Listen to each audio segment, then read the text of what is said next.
Okay guys, we are done. Pixel 7 and 6a. One of these is going back. Goedendag, we're DHRME. Dalmatian hoodies radiating menacing energy. The Pixel 7 was released 5 months after the 6a and the price difference is around $250. Does the upgrade justify the price difference? Let us break it down. Looking at both devices, the broad strokes are the same. Same button placement, there's still a camera bar, the same front-facing camera cutout, smooth touch back with an aluminum frame. Now, zooming into that a little bit, we notice that the Pixel 7 is ever so slightly bigger than the 6a. It's taller, wider, and about 20 grams heavier. And for someone like me who came from the 6a and prefers smaller phones, I could tell the difference immediately. And I didn't like it. But barring the dimensions, the camera bar has changed. Some like it, some don't. I don't. I know the single aluminum piece on the 7 is far better engineering than the pieced together plastic and glass implementation on the 6a, but there's just something about the camera bar being one single black bar. Above and below that camera bar, you get glass on the Pixel 7 and plastic on the 6a. Plastic can't shatter as easily as glass can, and it's lighter. So give me plastic any day of the week. The color scheme on the back has changed too, from a two-tone to a single tone. And here again, the two-tone just made for a unique design element in my opinion. The single color is kinda bland. Hey, that sounds like a new Google Pixel color name. Apart from that, there are a few tiny changes that go to the Pixel 7. It's IP68 instead of IP67. But big deal, I wasn't planning on showering with it anyway. A more legitimate win is the stronger haptics and vibration motor on the Pixel 7. It's noticeable and something that gives the 7 a leg up. And finally, in terms of software UI differences, they are minor. Really minor. One example I noticed was the search box in the app drawer having quick access to Google Assistant and Google Lens. Beyond the UI, there are a few additions software-wise, and boy was I happy when I heard the Pixel 7 would have face unlock. And I still am. It works in most cases as long as the lighting is good.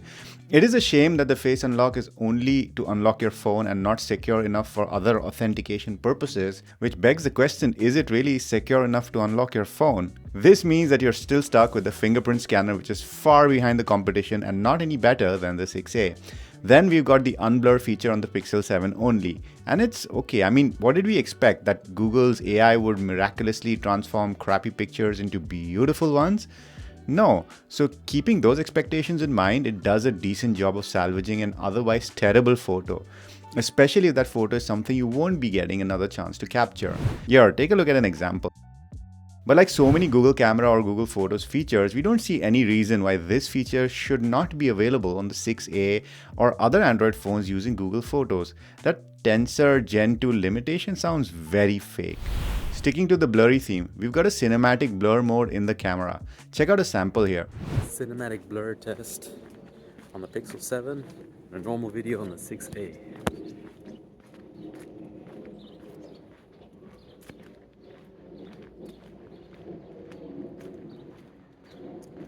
I've got to say it's pretty cool. It doesn't do a shoddy job of blurring the background at all.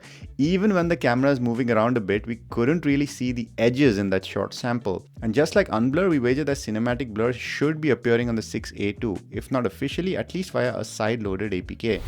The Pixel has always been known for its computational imagery magic using software. And on the Pixel 7, the hardware has gotten quite a boost. The biggest change is the 50 megapixel versus 12.2 megapixel main sensor on the 6a and older generations. Interestingly, the Pixel 7's main camera lets in slightly lesser light than on the 6a. The selfie camera is also improved to a 10.8 megapixel camera with a wider viewing angle. But how do the cameras perform? Let's move on to some samples. The front camera at night, the 7 is clearly better. The 6a kind of falls apart when taking pictures at night. There's a lot of loss of detail in the face when you're out and about. Also, the rear camera at night, the 7 is better than the 6a, and the difference can range from massive to minor. For example, on this shot of the caves, the top part of the image has a lot of noise on the 6a, whereas the 7 renders the combination of orange and blue quite perfectly. Whereas in this picture of the churches, there is some loss of detail on the 6a compared to the 7. Comparing this shot of the mountains, however, the color signs on the trees and the exposure of the sky is very close, even after zooming in. Looking at this, the 7 definitely brings out more detail, but we wish you sweet nightmares guessing what that object was. And then from low light to good light. The portrait modes on the 6A and 7 are pretty close, but on this shot of the leaf, the background blur is a bit more dramatic on the 7. It's the same with this portrait of 3 leaves. The bokeh has a bit more character on the 7, but this might just be because of the aperture. Moving the phone closer on the 6A might give you a similar depth of field effect. On this portrait mode, you could argue that the wrong object has been blurred out, but looking at Kevin posing with the blurred out attraction in the background, both the cameras produce pleasing shots, but there's clearly a bit more attention to realism when it comes to the face on the 7, especially in the shadows around Kevin's eyes. The 6A delivers a brighter photo though.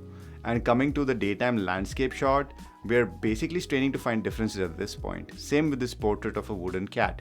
There's ever so slightly more detail in the shadows on the Pixel 7 here with this low light video pan of the mountains. However, on this as well as this portrait video, we find the result on the 7 a bit more pleasing, including the stabilization. When it comes to selfie video, the 6A can go up to just 1080p, whereas you can go up to 4K with the 7. The microphones seem identical to us. What did you guys think? A front-facing camera test. We've got the Pixel 7 here and the 6A over here. Let's do a microphone test as well on board the cameras or on board the phones. Pop, pop, popsicle. Ice, ice, icicle. Test, test, testing. 1, 2, 3. Pop, pop, popsicle. Ice, ice, icicle. Test, test, testing. 1, 2, 3. In the daytime walking test and in general, to be honest, the video does fine in good light. And here's some slow-mo cat videos for the algorithm.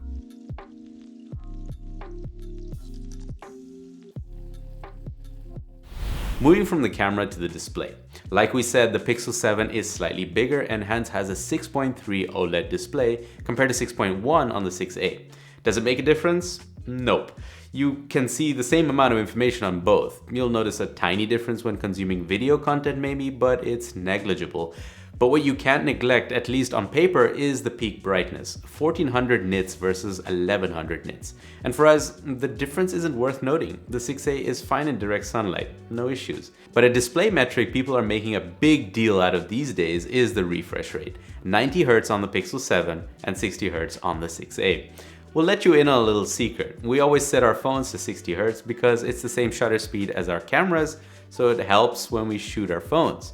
And having used 120 Hz screens in the past, yes, it feels smooth and snappy, but going to a 60 Hz screen initially feels odd, but you get used to it faster than the rate of the UK changing prime ministers.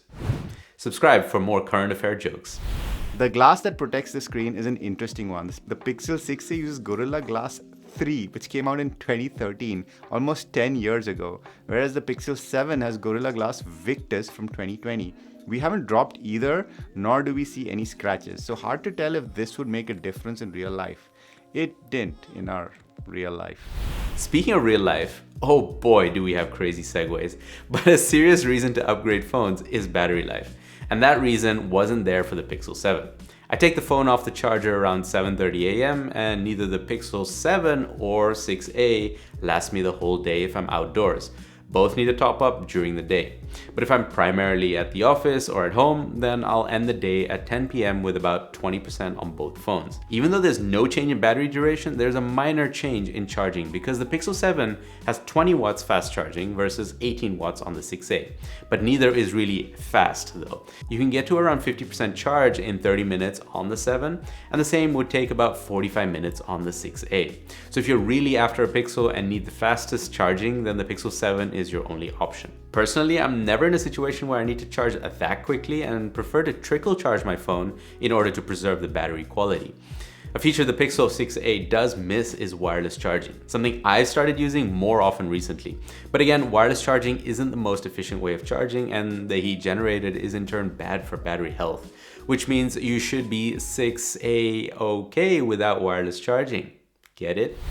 Okay, get this. Google came out with their own chip on the Pixel 6 called Tensor. That same chip is in the 6a. The 7 got the new Tensor Gen 2. One of the benefits was heat management because it was no secret that the Tensor wasn't great at it. On the 6 and 6a, I've experienced it getting hot when taking it off the charger, using the camera a bit, or just using the phone a lot for navigation, etc. Was it better than the 7? Yes, it was, but not by a lot. I just noticed it wouldn't get hot as quickly. But note also that we didn't really test this in tropical temperatures.